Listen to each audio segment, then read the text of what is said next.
Cleanouts are fun in the beginning. And then when you get to like the heavy labor of it, you're like, ugh. I would just rather pick and then leave, which is why most people do. They pick and then they go.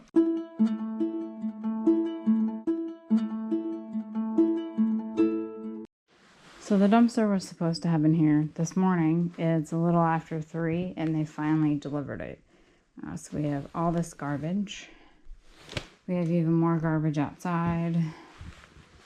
Garbage, broken cups, food waste, not garbage, pillows, artificial Christmas tree that is half missing, garbage, more garbage, garbage bag. So yeah, this is the non-exciting part of doing a clean out.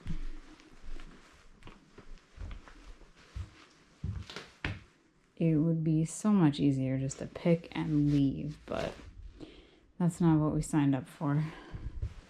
So lots of garbage bags.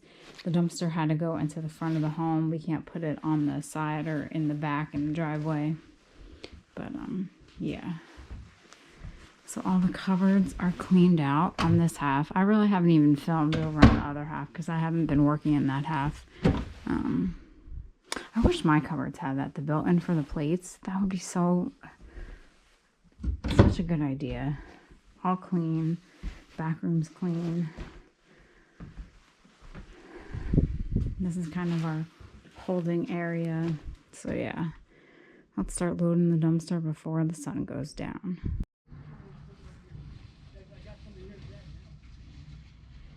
That's the really crusty, not crusty, just really crunchy couch from the aunt's side. There's no way that could have been salvaged or saved. You sit on it and you can barely get out. And the cushions are so crunchy. Sound like a chip when you sit down. Into the dumpster it goes. So for anyone that says, oh, you should donate this chair, listen. I don't think anyone wants to sit on that. This is past donation. Donate it to the raccoons to have a place to sleep in the dumpster. This is not donatable by any means.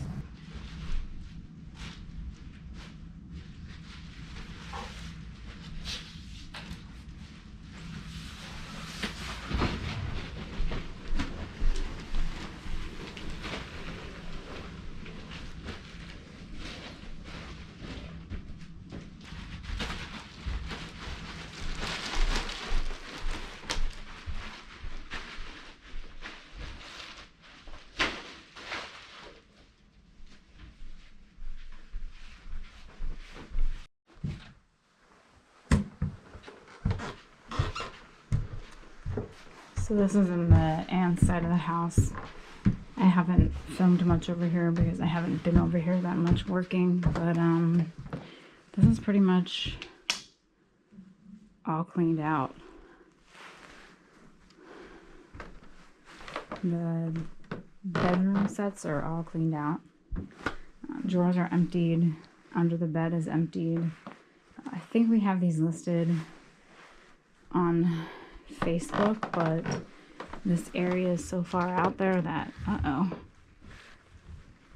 they didn't lock it, that it's difficult to get people to come here and purchase. This furniture will have to be removed. That was listed online on Facebook Marketplace. This is a beast of it's actually like a pull-out bed, and that sucker is heavy. This bedroom set, again, all cleaned, emptied, ready to go. I gotta sit in here. I have not. I wanted to take a bath in here. Oh, there's no light, there's no electricity, there's no hot water in this part, so I won't be taking a bath, but I'm going to sit in the tub. So this will be my first time ever in a clawfoot bathtub. This is a dream of mine to own one and take a nice bubble bath in one. But I'll just have to pretend. Oh man. This is the life. Oh my God, I need one of these. I love this. I'm not doing work for the rest of the day. I need a book, some tea. Wow.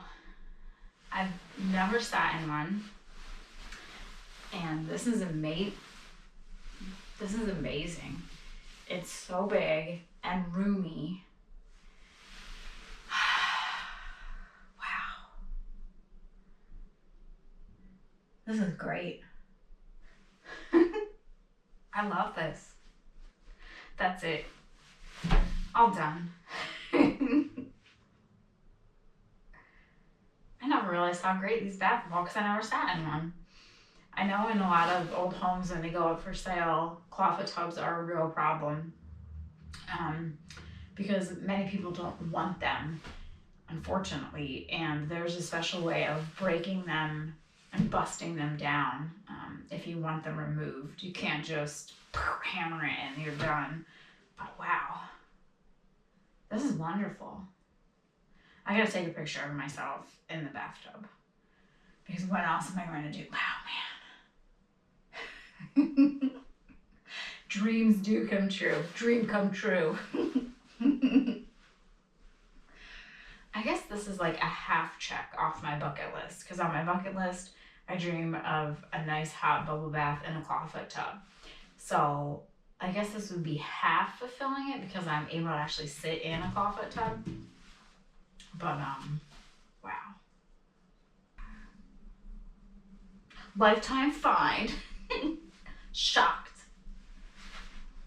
Wow. Thank you, bathtub. You don't know how happy you've made me by just sitting in here and not even having to take a bath. One more relaxation for the road.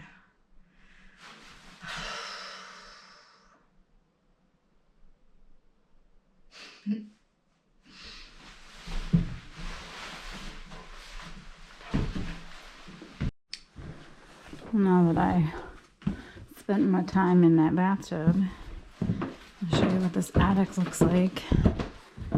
If you remember, all the Christmas stuff was there. This was not full, but it had a decent amount of things. So this is all gone.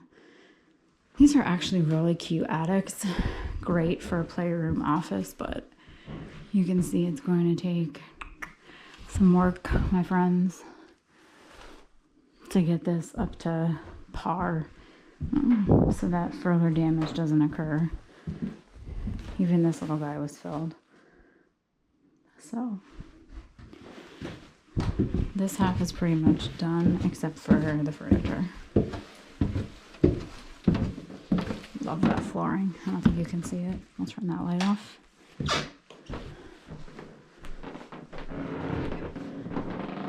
Listen to that creak, creak, creak, creak. Hope we don't blow a fuse. Drinking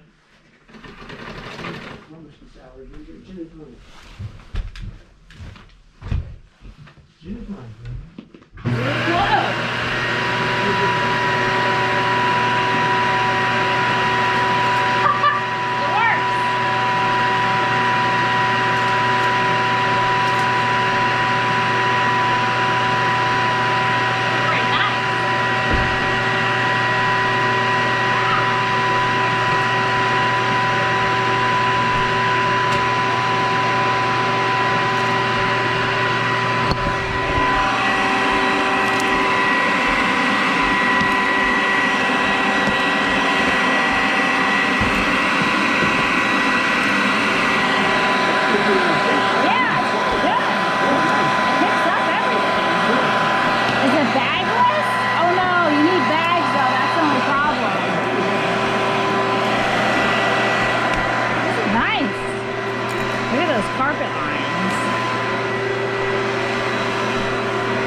So if you can remember this view before, we're in the attic, and yeah, we have 3 pieces left. So this is all cleaned. We're gonna clean up some of this and take the scrap out. But yeah, so the attic is done. I love this rug, but I don't know if they'll be able to save it. So this guy's all clean. There's a lot of stuff in here. Took some time, but one more room down. Job well done. It was really fun being up here in the attic and finding all the treasures. So, was this my favorite part of the house? There's a lot of favorite parts, but glad that the attic is done. We're just gonna do some sweeping, some cleaning, and we'll be ready for the next one. So it has been a long couple of weeks. This house clean out was different than any others that I have assisted in before, mostly because of the location. It really was out in the middle of nowhere. A little over 2 hours to get there. No Walmart nearby, no McDonald's, no Dunkin' Donuts, definitely no Starbucks. There was a little grocery store in town and a Chinese takeout place and an Italian takeout place, and that was pretty much it. So location made it a little bit more difficult. We stayed overnight many times, which was an adventure in of itself, you know, sleeping in a complete stranger's room, surrounded by things you have no idea what there is of, you know, learning a new town, and that just added to the adventure. But lots of stuff in the homes. Again, it was half double, both sides, sisters. Their husbands had passed away many, many years ago, and it looks like through the course of time, they most likely got rid of, donated, passed along the husband's items, because we didn't find a lot of, you know, male clothing, which would have been great finding vintage male clothes, but it was still, we found a lot of great things, toys, vintage advertising, Pyrex, just a lot of worthy flea market items and also online items. Now, I couldn't show everything. I couldn't show every room. I couldn't show every cupboard, and that's because I still was there to work. While I'm fortunate enough that my friend allows me to film, I'm also there to get the job done. So filming every single thing is just not possible. I'm not the only worker. If I was the only worker there, that would take a long time to move things out. So we did have help. So I would be cleaning, you know, one area, and they would be in another room, another area, cleaning out too. Things were boxed up and taken to the flea market, sold there, or they are in, you know, boxed up and going to be gone through to put online. Some pieces might actually even be going to a local auction house because we think that they are rather good, and it would just be beneficial to put them in that kind of selling atmosphere versus on eBay. Then we have items that were donated, and then also items that were just, their life was no longer there, their shelf life was expired, so they had to go into the dumpster. One of the biggest problems of this clean out that went along with the location, well, was the location. There was no Facebook Marketplace. This town didn't have any Facebook Marketplace. I think the nearest dump to this town was about 45 minutes away. So a lot of the big bulky furniture, such as the waterfall furniture, even though I love that kind of furniture, it's just not desired. Moving that furniture was a big, or could have been a big hassle. We have left the waterfall furniture there for now, and hoping that when the home is listed, people that come in to view the home will be like, oh, I love this furniture. Can you just leave it there? We actually might not even be able to get it out of the one half of the half double, because they added a portion, they added a, you know, a stove, like a built-in stove in the kitchen area, and the kitchen area is where the stairs are to go upstairs. So it has taken away a considerable amount of space to move furniture out from upstairs. So that might just be stuck there, because the only other option then would be get out that Sawzall and demolish it, which we do not want to do, because it is really nice furniture. So yeah, that is a problem in of itself. Being out there, you can't just load up a truck, put it in your storage unit, drive back, load up, put it in your storage unit, put it on Facebook Marketplace. No one's going out there to pick up anything. No one. So with that in mind, I think that perhaps this house would have been somewhat better of a pick and then leave versus a clean out. Now granted, in a clean out, you know, you have the time to really dig through everything, all the nooks and crannies, whereas a pick, you might only be given a couple of days, in some instances maybe only a couple of hours to go through and take as much as you can. But I think if we would have had a week to pick the place, then that would have been that would have worked. I think we would have been able to find all that we needed to find, and then we could have moved along. But the odds of this family wanting a pick and leave, slim to none. You know, they want the place emptied. So that is another thing with clean outs. If you're thinking of getting into the clean out business, you always have to keep in mind, what does the client want? If they just allow you to pick and they don't care about moving the furniture out or, you know, having a clean place, then by all means, if that is what you prefer, go ahead and do it. But a lot of people, when they want to clean out, they want to clean out. They don't want you to take the best things and leave the rest because they don't want to move it. So I don't think that the pick would have worked in this. But that's probably only I think the thing that could have been done differently is just to pick it and go. But it was still really fun. I think my favorite find, the most surprising find, besides all the Christmas, I loved all the vintage Christmas, was this guy.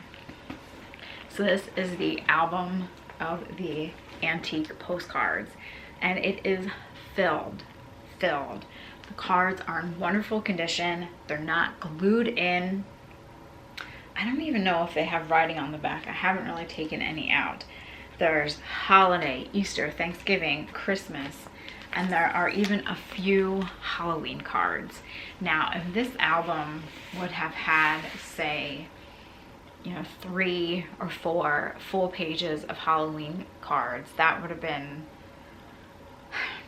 amazing, because antique Halloween postcards, vintage Halloween postcards, they are really sought after and desired. And so I mean, this album is worth a considerable amount just as is, but if there were Halloween, then would I want to have sold them? The album does have, I think, 2 or 3 Halloween postcards in there, so those will be staying in my collection. But yes, a lot of vintage Christmas. We found some Pyrex, some really nice glassware, some great vintage pieces of clothing. There was the Victorian cape up in the attic, also with the blue and white striped men's workwear jacket that was sold at the flea market. That was a really nice piece too. I think that was the only male article of clothing that we found in the house. But what an experience, sleeping over, learning the town, digging through cupboards and closets and underneath beds. It is fun, but it is a lot of work. I'm working and I'm filming, so you have the double duty there. But I always have to keep in mind that I am there to do a job, and that filming is it's a privilege to be able to film, to assist my friend and film is a privilege that I don't want to abuse. So I always am mindful of how long I'm filming and when I'm filming. And honestly, there are some times when I don't want to be filming. I just want to get whatever it is done that I'm doing and move on to the next thing, because you're always like, well, what's in that closet or what's in that drawer? But everything does have to be emptied. I did not get to take a bath in the clawfoot tub. They had no hot water on in that bathroom, but I sat in it, which was good enough for me. But now I really want to take a bubble bath in a clawfoot bathtub at some point in my life, because I think that would be really fun. But you know, every clean out is different. A lot of people ask me advice on how do you do a clean out? What's the process? Are you paid? Do you get to keep what you want? And every clean out is different. if you are going into, or you want to go in the clean out business for yourself, you really have to set guidelines for yourself. You have to make sure that you know exactly what the client wants done, make everything clear in the beginning, have a contract, somewhat, I guess a contract of sorts, written out, so that in, you know, later on, if something comes up, you at least have that in writing, so that you can cover both parties, yourself and the client. Be prepared. There's going to be a lot of work. Know your dumpster prices, know your laws and regulations for dumpsters, and make sure that you have storage or a means to store the items, dispose of the items. You know, dumpsters cost money. Dumping things off at the dump costs money. Storing things costs money. So all those factors. That's why every clean out is different. I don't really like to offer a lot of advice on clean outs because each clean out is its own thing in of itself, and you just have to approach each one differently. And don't get all glossy-eyed over the treasures, but know, you know, you have your bottom line to fulfill, you have a job to fulfill for the client, and have fun though while doing it. One of the best things I think about clean outs is being able to save these items, to find them, to see what was hidden in the back of a closet or underneath the bed. Because without people that perform the clean out jobs, more than likely these items would be tossed into a dumpster. You know, other places, when you hire them to do clean outs, they might not sell online. They might just take a couple of pieces, and their job is to just clean out the house. So into the dumpster it goes. So if you are fortunate enough to take part in a clean out where you can save these items, bring them to the market, bring them to online selling venues, then you are offering them a new life and a new chance to be enjoyed. And that's what I'm going to be doing. I also have the album of the photographs. There are some amazing shots in there. So it's going to be a challenge as to whether I'm going to keep that or sell some. I just love the provenance that's in that album. Every photograph has a name on it. So I think I'm probably just going to keep that as is and enjoy it as a treasure for myself for many years to come. Perhaps do some research on it. Add that to my list of research things. But yeah, on to the next. So a fun clean out, lots of work. I didn't show half of what we did. I don't even think I showed half. I mean, you know, I showed a minuscule amount of what actually takes place during a clean out. Because I don't think anyone wants to see, you know, half an hour of me schlepping bags out to a dumpster. I mean, I could. Maybe I could do some of that, that speed up sound. I don't think people want to see that. If you do, let me know for the next time. But yes, hopefully on to the next. Hopefully helping out my friend on even more clean outs, and fingers crossed, hopefully Taco Stacks and I getting our own clean out, because that would just be, I think it would just be a lot of fun. Great opportunity to film, great opportunity to save treasure, and just see what it's like to do a clean out of our own. So fingers crossed. But I hope you enjoyed this clean out series. You can always go back and perhaps catch up on some episodes that you may have missed out on, and just see all the wonderful things that were saved. So thank you for watching. If you perhaps are in the middle of your own clean out, whether it's for a family, friend, relative, stranger, or even yourself, I wish you luck. Thanks again for watching. Have a great day, and I will see you all next time.